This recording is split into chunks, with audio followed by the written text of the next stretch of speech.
Olá, turma, tudo bem? Neste módulo, nós vamos estudar sobre o contraste à base de iodo, certo? Essa unidade é denominada Estudo Específico do Contraste Iodado, onde nós vamos entender algumas propriedades relacionadas ao meio de contraste iodado, bem como forma de administração, eliminação, tudo recorrente às alergias e reações adversas relacionadas à administração desse meio de contraste, e vamos estudar alguns dos exames mais solicitados que utiliza deste método. Lembrando que todo meio de contraste, é utilizado como medicamento diagnóstico para auxiliar de forma direta na elucidação de exames radiográficos, vamos colocar exames radiológicos, porque tem os exames que utilizam de raio-x e tem os exames que não utilizam de raio-x, como por exemplo a ressonância magnética utiliza também um meio de contraste, que é o contraste paramagnético chamado de gadolínio, certo? Então os meios de contraste eles vêm para otimizar o diagnóstico, dando precisão e visualização a estruturas com pouca ou nenhuma densidade. Vamos falar um pouquinho apenas relacionado ao raio-x primeiro, lembrando que o raio-x ele tende a ser atenuado em estruturas com uma densidade maior, certo? Então, para que eu consiga visualizar em exames que utilizam de raio-x estruturas vascularizadas ou pouco densas, eu preciso utilizar deste meio de contraste, ok?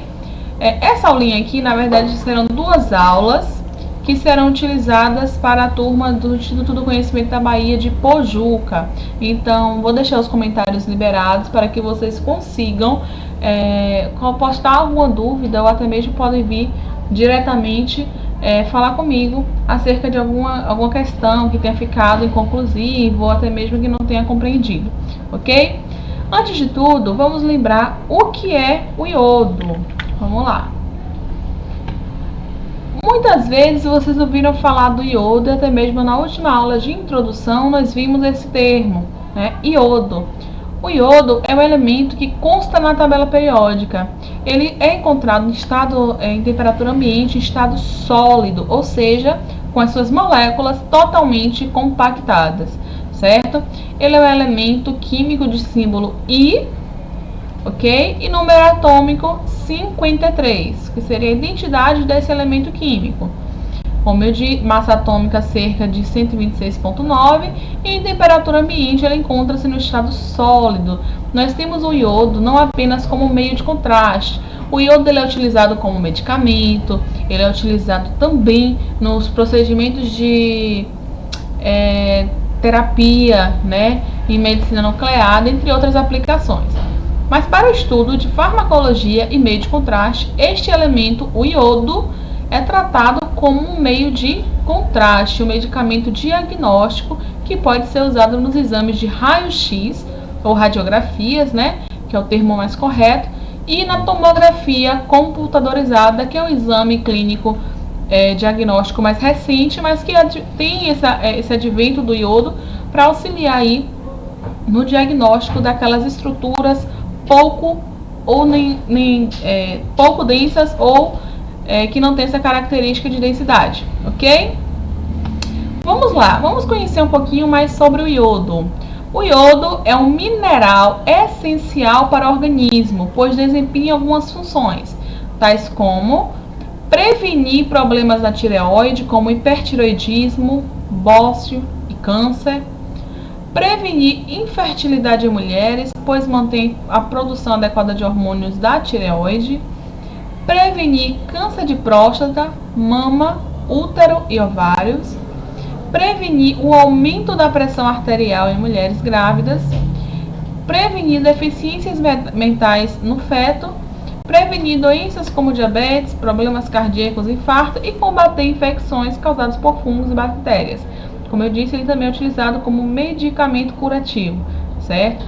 Além da sua fórmula ser utilizada como medicamento diagnóstico, também é utilizado como medicamento profilático, para evitar esses quadros clínicos supracitados, e medicamento curativo no caso de infecções causadas por fungos e bactérias. Nessas primeiras pautas aqui que foram citadas, de prevenção de problemas de tireoide, fertilidade e tudo mais, está relacionada ao consumo do iodo, certo? Mais para frente vocês vão ver que alguns alimentos eles ofertam um percentual de iodo, o qual vai ser absorvido pelo organismo e distribuído para que ele tenha sua função essencial desenvolvida no organismo, certo? Vamos seguindo aqui um pouquinho, mas acho que ficou claro aqui algumas das funções deste mineral, ok? Quais são os efeitos colaterais e contraindicações relacionados ao iodo, certo? Geralmente, utilizado em pequenas quantidades, ele é considerado seguro, certo? O seu uso, tanto de forma de medicamento, quanto em forma de administração de meio de contraste. Só que eu havia falado para vocês que o iodo, ele é um dos meios de contraste que mais gera reação adversa, certo? É um tipo de contraste que ele tem em sua osmolaridade essa característica de interferir em algumas ações metabólicas do corpo, causando aí alguns efeitos colaterais, certo? Em geral, o iodo é seguro para a saúde, mas em quantidades em excesso, ele pode causar náuseas, dor de estômago, dor de cabeça, cefaleia, corrimento e diarreia. Em pessoas mais sensíveis, ou seja, que têm hipersensibilidade a este medicamento, a este meio de contraste, pode causar algumas situações, reações adversas mais graves, né? Consideradas aí até mais problemáticas para um prognóstico desse paciente, como edema nos lábios ou inchaço nos lábios, febre, dores em articulações, coceira, hemorragias e pode causar até uma parada cardiorrespiratória, levando esse paciente a óbito, certo? Assim, a suplementação do iodo não deve ultrapassar um valor pré-estabelecido, geralmente isso aqui varia também de biotipo, né? Não vamos nos atentar a esses valores fixos por dia em adultos, e doses menores devem ser dadas para bebês e crianças, devendo ser feitos apenas de acordo com a orientação médica, certo? Alguns dos efeitos colaterais. Esses efeitos aqui eu já fiz uma correlação com o uso do meio de contraste, certo?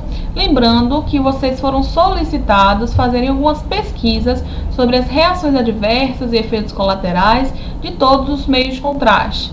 E possivelmente observaram que os contrastes mais problemáticos são aqueles em que sua base molecular está firmada no iodo. Porque o iodo ele tende a ter mesmo esses efeitos colaterais mais atenuados. Então, nós subclassificamos os efeitos colaterais relacionados ao medicamento, ao fármaco, a uma solução em leve, moderado e grave, certo? Só para reafirmar aqui que eu falei com vocês que toda administração de meio de contraste ela tem que ser supervisionada por uma equipe multidisciplinar. Vocês viram que na equipe multidisciplinar cada profissional ele tem um papel importantíssimo, seja na administração do contraste, seja na supervisão do contraste, e seja de forma a resguardar o atendimento primário de primeiros socorros a esse paciente se ele venha desenvolver algum tipo de reação adversa ou efeito colateral, certo? Então, as reações ou efeitos colaterais relacionados de grau leve ao uso desta molécula de iodo, nós temos sensação de calor e dor, eritema, náuseas e vômitos, certo? Sendo que os dois últimos aqui não são considerados reações alérgicas, apenas um efeito colateral à administração desse contraste, né? Inclusive, eu até já presenciei um paciente que, no momento que foi administrado de forma endovenosa o meio de contraste iodado, ele vomitou na mesma hora, foi automático, né? Não é que ele teve uma reação adversa, né? Uma reação alérgica, ele teve um efeito colateral à administração do contraste. E se o técnico não tivesse visualizando, né, esse paciente no momento da administração do contraste, provavelmente não iriam perceber, porque o paciente ele fica contido ali na mesa, né? E se ele tiver um efeito, né, de produzir o vômito e ele não inclinar a cabeça, for uma criança ou um idoso, ele pode até engasgar com o próprio fluido e ter uma complicação um pouco mais grave, certo? Então, os efeitos moderados são urticária com ou sem prurido, certo? Urticária faz referência a escaras, ferimentos. Tosse do tipo irritativa, né, seca e consistente. Espirros, dispneia leve, né, que é a disfunção aí do ritmo respiratório. Calafrios, sudorese, que é suor. Lipotimia e cefaleia, que é uma dor de cabeça com termo técnico aplicado, né?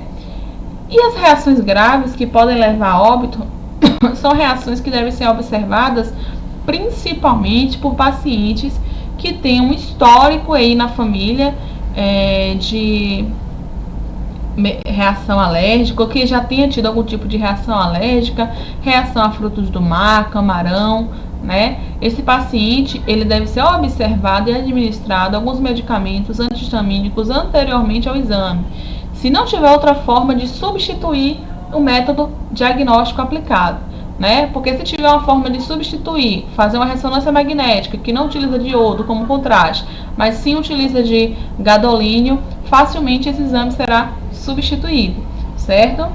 Então, como classificação grave, nós temos edema periorbitário, ou seja, os olhos incham, dor torácica na região do peito, né? Dispneia grave, taquicardia, que é o aceleramento da frequência de batimentos cardíacos, hipotensão, a pressão pode baixar. Muitas vezes a hipotensão está relacionada não apenas à administração do contraste, mas ao nervosismo do procedimento. Tem muitos pacientes que têm medo de procedimentos médicos, né? Então é bem complicado. Cianose, agitação, contusão, perda de consciência, que pode levar a óbito, né? Assim como se tem anteriormente, também tem as paradas cardiorrespiratórias em situações mais graves. Como eu disse também, alguns pacientes, eles não têm esse histórico, né, de suspeita de reação ou alergia, aquele tipo de material, e acaba que no momento da administração o corpo responde de forma negativa e desenvolve ali um procedimento de reação alérgica àquele medicamento, certo? Então isso deve ser observado. Geralmente os profissionais de radiologia que trabalham com meio de contraste, seja em tomografia, radiografia e ressonância, tem que ter atenção que na fase de contraste deve ser observado não apenas a técnica que você está empregando para realizar as imagens, mas também se o paciente está respondendo de forma positiva à administração daquele medicamento, né, daquele fármaco. Aqui eu coloquei uma tabelinha, inclusive já havia até comentado com vocês, né, na última aula, de alguns alimentos, né, onde encontro um percentual considerável de iodo. Então, já é um tipo de indicação clínica que esse paciente ele pode ter uma alergia, né? Perceba que as concentrações de iodo, né, cavala, salmão, no ovo nós temos também atum em lata, bacalhau, leite, camarão e fígado. Geralmente, todo exame contrastado, ele antecede ele o que chamamos de anamnese. É uma entrevista rica em informações para nos respaldarmos, até mesmo a equipe médica, a prescrição de um meio de contraste, levando em consideração todo o histórico clínico daquele paciente e dos seus familiares. Se ele já foi submetido ao meio de contraste, se teve algum tipo de reação adversa, se a eliminação do contraste foi eficaz. E aí ele dando negativo em todas as informações que muitas vezes o paciente ele não entende, né, o procedimento que ele realizou, o tipo do medicamento que foi administrado nele, e até esquece. Então, vem a ser algumas perguntas relacionadas a alimentos. se esse paciente ele tem alergia a algum alimento específico, partindo do pressuposto que esse alimento ele tem um percentual considerável da molécula de iodo, certo? Então aqui tem só um conceito, ó, a tabela a seguir traz os alimentos ricos em iodo e a quantidade desse mineral em 100 gramas de cada alimento, certo? 100 gramas de cada um desses citados. Além desses alimentos, o sal no Brasil é enriquecido com iodo, uma medida que ajuda a prevenir carências desse nutriente e problemas da saúde como bócio. Geralmente, quando você tem uma atividade anormal da glândula tireoide, né, para mais ou para menos, a região anterior do pescoço, onde fica localizada a glândula, ela edemacia, incha, né? Esse inchaço anormal, característico de alguma situação patológica, é chamada de bócio, certo? Agora vamos entender o iodo especificamente como meio de contraste, certo? Os contrastes à base de iodo podem ser utilizados por via oral ou venosa. Quando utilizados por via oral, servem para demonstrar melhor o tubo digestivo. Porém, diferentemente do bário, o iodo é parcialmente absorvido pelo organismo. Lembre que o bário, né, o sulfato de bário, ele é um meio de contraste lipossolúvel que é apenas dissolvido em gordura, só pode ser administrado pela boca e eliminado através do bolo fecal. Já quando utilizado na veia, ele serve para demonstrar melhor os diversos órgãos internos do corpo, bem como veias e artérias, ou seja, vasos, e algum tipo de lesão. Geralmente, essas lesões têm características malignas, né? Como tumores, o próprio câncer, porque geralmente os cânceres eles são lesões extremamente vascularizadas e o contraste ele tende a se acumular nessas regiões, dando indício de malignidade, ok? Então os meios de contraste eles são considerados, os meios de contraste iodados são considerados como iônicos e não iônicos, certo? Atualmente nós trabalhamos mais com os meios de contraste não iônicos, né? São contrastes de última geração que raramente causa reação adversa, né? Alergia no paciente. Já os primeiros testes de meio de contraste que foram desenvolvidos, certo? Causavam muito mais reação adversa na escala considerada como análise global do que os que são utilizados atualmente, certo? Então, uma questãozinha para vocês entenderem é que os meios de contraste iodado atuais, os que são utilizados hoje na prática clínica como medicamento diagnóstico, são considerados são classificados como não iônicos, além de terem a característica hidrossolúvel e serem facilmente dissolvidos em líquidos. Vamos lá. Sobre administração e reações adversas ao meio de contraste, certo? Ao serem injetados na veia, eventualmente podem causar algumas sensações que são consideradas sem maior importância, como calor no corpo, uma leve aceleração dos batimentos cardíacos, vontade de urinar, náuseas, vômitos e um gosto ruim na boca, certo? Porém, além dessas sensações consideradas normais, isso aqui deve ser comunicado, é papel da equipe de enfermagem, mas deve ser comunicado anteriormente ao paciente, certo? Para que ele já fique aguardando que uma dessas reações possa ocorrer e que ele saiba que aquilo é normal. Porque muitas vezes o paciente ele sente um desconforto mínimo na execução do exame, ele se mexe, você pode perder a imagem ou ter que parar o protocolo, o paciente se assusta e pode ter um ataque de pânico. Então tem que ser pontuado, né, previamente durante o processo de instrução e anamnese. Vamos seguindo aqui, ó. Então são considerados normais. Porém, além dessas sensações consideradas normais, eventualmente podem ocorrer alergias leves e raramente alergias graves. Para termos uma comparação, é o mesmo risco que se tem quando utilizamos a injeção de benzetacil, certo? Além disso, esses contrastes também podem desencadear crise de falta de ar em pacientes com asma. Sendo assim, qualquer história de asma ou de alergia a alimentos, medicações ou a ocorrência desses sintomas em exames que tenham sido realizados previamente devem ser informados ao médico antes da realização de um novo exame. Foi tudo aquilo que nós debatemos agora há pouco. Em alguns casos específicos, medicações antialérgicas podem ser utilizadas antes dos exames para reduzir o risco de alguma reação, as quais devem ser sempre prescritas por um médico especialista. Tudo o que vocês já sabem até aqui, não é nada novo, certo? E que são relacionadas aí à prescrição e o cuidado na administração do meio de contraste, seja ele iodado ou não.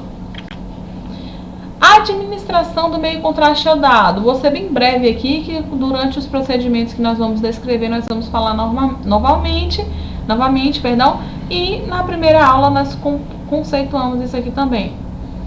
Os mais utilizados, principalmente em tomografia computadorizada, são as administrações endovenosas, ou seja, o medicamento diagnóstico de meio de contraste, ele é lançado diretamente na corrente sanguínea do paciente, certo? Só que aí você tem um exame muito rápido.